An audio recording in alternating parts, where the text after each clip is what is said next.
Happy New Year, everyone. Not so happy for the New York Knicks, though. Let's talk about it. Anthony for three. We see Willis coming out. Won the NBA championship. Have the first pick in the 1985 NBA college draft. Season ends the hands of the Chicago Bulls. Reggie Miller is tied the game. Bulls are your world champions. New York Knicks select Kristaps Porzingis.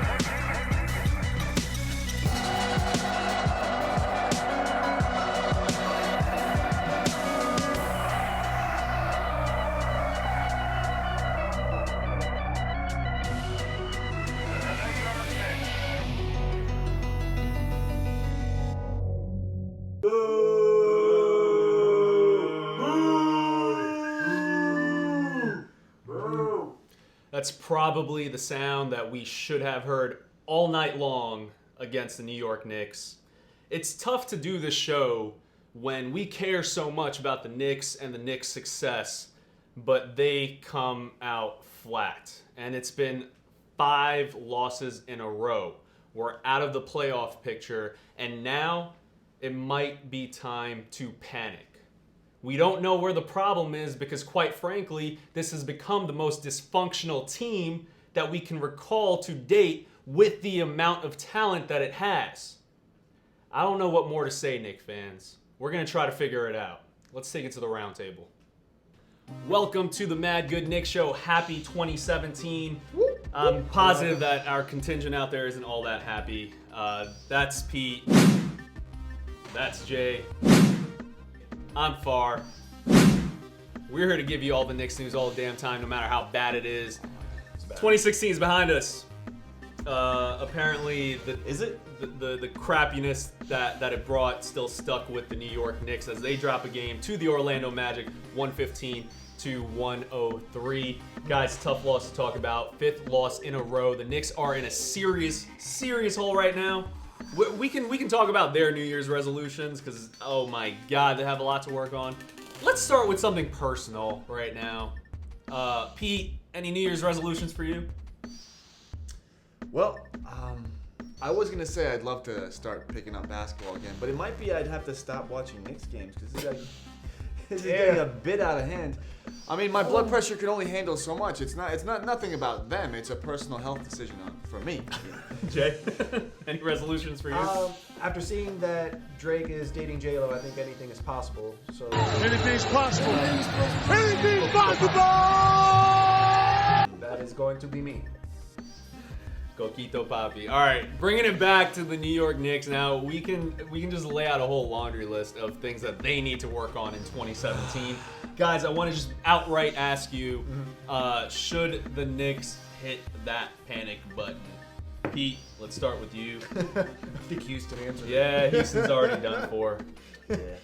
Well, I think the reason we're revisiting this panic button question again is because maybe the first 2 times we weren't quite sure. Premature, but this time I'm going to say absolutely. I think losing their 5th game in a row at home after a 4-game losing streak should have been a statement game. It was probably one of their worst losses all season. The worst. And it made me rethink, their whole identity. It made me re-ask, who are the Knicks? What is this team? I thought I was getting a good impression early on this season, but now they're making me question myself, so I'm sure they're questioning themselves too. Yeah. I know. I question my sexuality all the time after watching the Knicks. It's really fucking weird. It's tough. You just don't know what life is. I can imagine. Since we and again, just to backtrack a little bit, since we last spoke, the Knicks have gone 0-4, dropping a game at Atlanta, 102-98, losing to New Orleans, 104-92. That historic game that Harden had in Houston, losing to the Rockets, 129-122. Then finally, this game against the Orlando Magic. Is it time to hit the panic button, Jay? Hit that panic button like you are dating your girlfriend's sister and you had sex with her. Dude, where do I start? Like, look at this. Oh, that's telling. Well, we Where start with do we KP start? not being in the game. Yeah, that corns out. I mean, his average right there, when he gives us 20 points. Yeah. mathematically, you could say that, he would have gave us a win. What? He's also a big defensive help for us. We had nobody defending, especially even on the perimeter. Jody Meeks?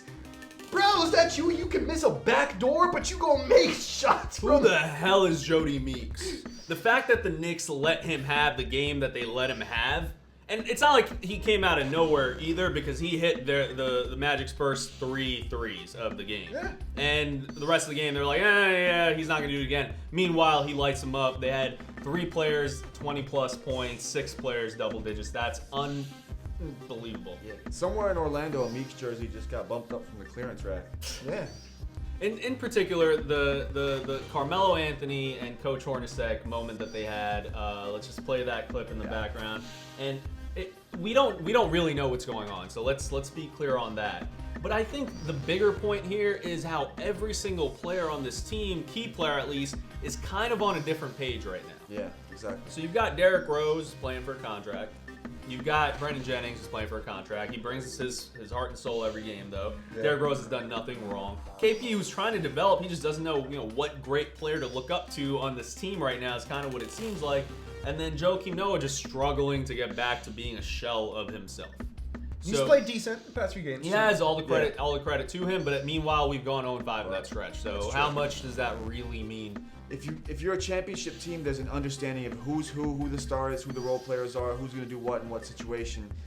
Right now, we don't even get a consistent bench half the game. We don't know who's going to be coming in for who. And some of that is placed on Coach Hornacek, because his lineups have been bizarre for the last few games. With, in particular, that Rockets game, Kuzminskis just lighting it up in the third quarter and nowhere to be seen in the fourth. Yeah. We have to start a free Kuz campaign again, because we're more than happy to do that, Coach. I get it's a lot about defensive matchups, but if you're telling me that we're keeping Kuz in the game because of because of him being a defensive liability, well, then we're not getting much defense out of that to begin with. Our defense is liability. Shit. The team is defensive liability. Yeah, regardless. So why not at least get Kuz some offensive experience and get us those buckets that we so dearly need to offset some of that? I mean, I don't know. Dude, it doesn't make sense. A great man that once was a Spider said, with great power comes great responsibility. And this Knicks team just doesn't know how to handle it. All right, guys. Next question on the roundtable. Let's leave some of that Orlando Magic game behind us, but the bigger issue. We'll be back. I feel like this is probably the 10th time in 11 episodes that we've addressed something like this, because we just can't stop talking about it. But how much can this team actually win with Carmelo Anthony as the guy? Now I want to preface this by saying, historically, I'm the Melo defender on this show, as is my colleague TK. And we are surrounded by those who, I don't want to call them Melo haters, because I got much more respect for them than that. For lack of a better term, they're Melo haters. So let me bring this question to you guys. Fans. Yeah, right? Come at me, bruh. It's going to be hard for me to do this, I'm not going to lie, but come at me. How much can this team really do with Carmelo Anthony as the guy? Jay, let me start with you. I think we can get a few more wins. I'm sorry, you do not have the killer mentality, and I'm not sorry for saying that statement. If you look at your friends, the Banana Boat friends, they got rings, most of them. Chris Paul is still trying to work something out on the West Coast, and I think y'all should link up and do something together. Just saying. So the Knicks picked up Melo years, like a decade ago, I don't even know, thinking that we're going to build a championship team around Melo. He's going to be the leader of the team. He's an Olympic champion, yada, yada, yada. Okay.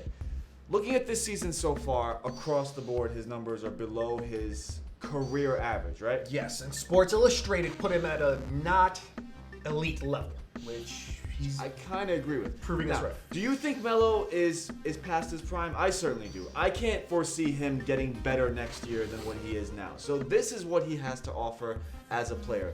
To me, he's not an elite tier 1 level player that you could build a championship team around. KP obviously could be that one day, maybe. He's not that yet. So we're talking about the Knicks being a playoff team. We're talking about them being a championship caliber team. We're not talking about the Knicks as a team to build around. And if they are a team to build around, then you got to get rid of Melo, because he can't be a scraggler, because that's going to be another 5-6 year process. Okay, and this is why I disagree specifically with the point of getting rid of Carmelo Anthony. Okay. Mm-hmm. So this is what I kind of like to call, as much as Knick fans cringe, J.R. Smith syndrome. where we liveth and we dieth by a certain player, play, or type of shot. Okay. So feel that's that, but- that. No, listen. All right. So that's similar to what the New York Knicks are kind of going off of, because God knows that, and every Knicks fan knows that Carmelo Anthony has won a handful of games for us, and Melo haters all of a sudden just kind of pipe down every single time that happens. It's happened a handful of times this season. The consistency is not there. Here's why I don't think that the Knicks need to get rid of Melo. A, 2 more years on his contract.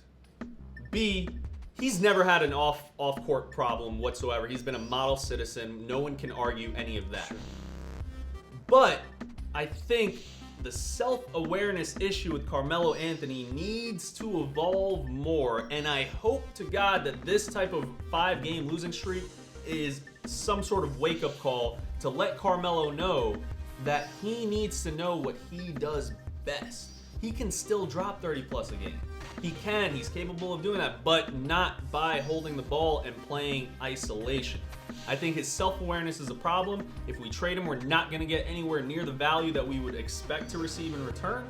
And this is something where we need to get someone to mold this crew the way that they can, and hopefully it can happen. I'm not giving up on Horny or Phil Jackson just yet, but Carmelo Anthony is still a guy that every single team has to pay attention to, and who makes the guys around him better by virtue of the gravitational defense that Carmelo Anthony pulls in. Without Carmelo, KP would not be KP. He just simply wouldn't. We don't know that. This is a simple what ifs. But if you want to bring up a player like J.R. Smith, Smith himself said the difference between a Melo and a LeBron. Melo tells you what to do, LeBron tells you and then shows you what to do. That is leadership. We need a leader on the floor. I'm sorry, I don't give a fuck about the 3 Olympic medals because USA would have won without Melo. We have the best players in this sport, period, in the world. I don't care. So if I could quickly just quote a friend of ours and the show, Anthony Donahue, for a second, in that Carmelo's biggest mistake is that he was in the same draft class as LeBron James, someone who's compared to Michael Jordan. Stop comparing him to Michael Jordan. Stop comparing him to LeBron. You still got Chris Bosh. You still got D Wade. You got Sure, who joined forces and who got a lot of flack for doing that, and they went to the chip. There's a broader point here. It's like, why did we pick Melo? Why did this team pick that? Why did this team pick that? Why did we pick KP? Why was everyone upset at the draft?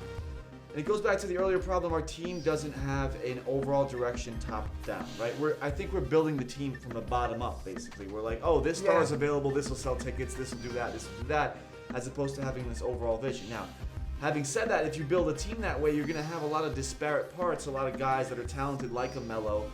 But again, to me, Melo isn't that type of player that I think could really take over a game. Yeah, maybe in his prime with his sort of offensive prowess. He's taken over games this season, though. I can't buy that argument. He's yeah, taken over games this season. He scored 30 plus this season. It's not as consistent. He needs to be more self-aware. But do you think another tier 1 level superstar like a James Harden, like a LeBron, would let his team lose 5 in a row without getting upset, without taking over and doing James something? Harden has been in bad positions before, so yes. LeBron, probably not. But that's LeBron James, the greatest basketball player in the world, that we're comparing Carmelo Anthony to. Shouldn't that tell you something about the airness that Carmelo brings to New York? But if you have a team that's built around a player, how can that team go from being decent to having the worst record to going back to decent, and all that time you have that same one player? Thank you. Right? And you're trying to rebuild. Like, at what point do you go like, this experiment isn't working? This guy is not getting any better. Right now, we have a core of a team with Courtney Lee, Joakim Noah, Carmelo Anthony, and Kristaps Porzingis all signed for at least 2 years, at the very least 2 more years. Then we have a bench of a whole bunch of rookies. Some of them signed to multi-year deals, some of them signed to 1-year deals. In essence, we have that solid core. It's like we're a piece away, but we haven't even figured out what direction to go to find that piece, because this team is just full of talent. We can't pinpoint exactly what's wrong right now. But that solid core that Phil Jackson has put together is enough for KP moving forward to actually have a chance to become a superstar, because he's got a Carmelo Anthony kind of shielding him from what he needs to be shielded with.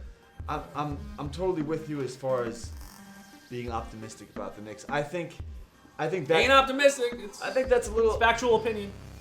I don't know. See, we're talking about Phil Jackson and his plans and intentions. I mean, what's been going on with the coaching situation and with Rambis and with the players and through the draft, I mean, does this look like a well thought out plan to you, or does this look like a cobbled together reactionary sort of thing? That's what it feels like to me, and I get it.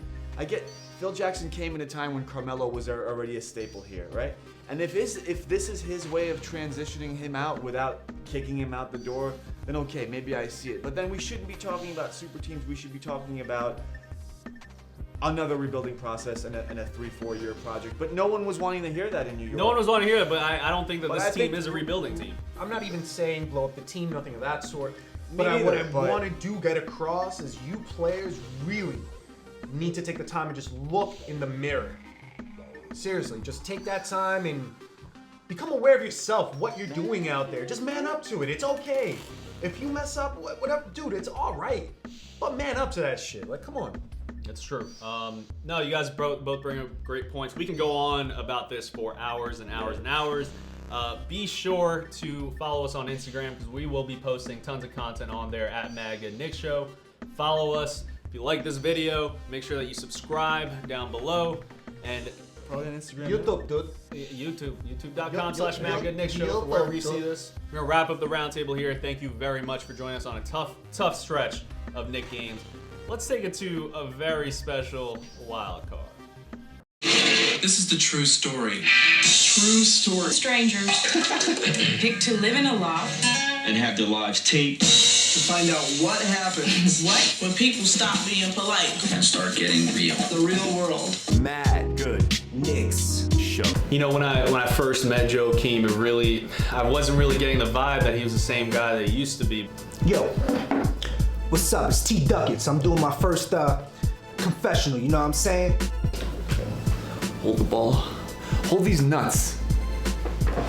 Hold the ball. Come on, Carmelo. Where do I begin? You know, I'm happy now. I'm a little excited, you know. One of my dearest friends, Ron Baker.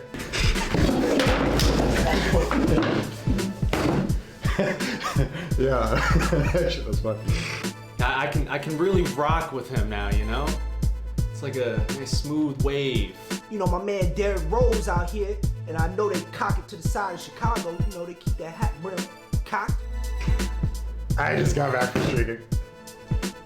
The most fun game to fucking play.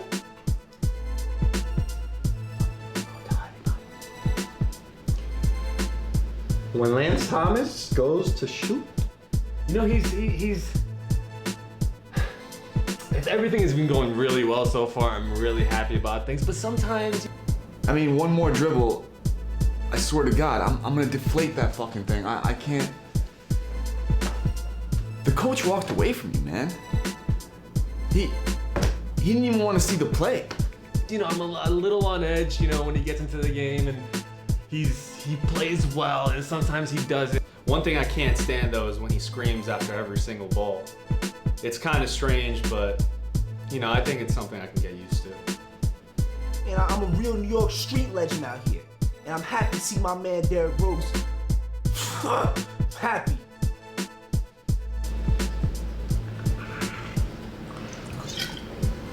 you like that? You take that shot. We're going streaking! I just hope he doesn't hurt me. I know how it goes, man. I'm happy to see my dog Derrick Rose back back from the shop. Word life, baby. Hey, T Duckets, we're taking shots. I'm in. Let's do it. Make me fucking in. I love you, son. I love you.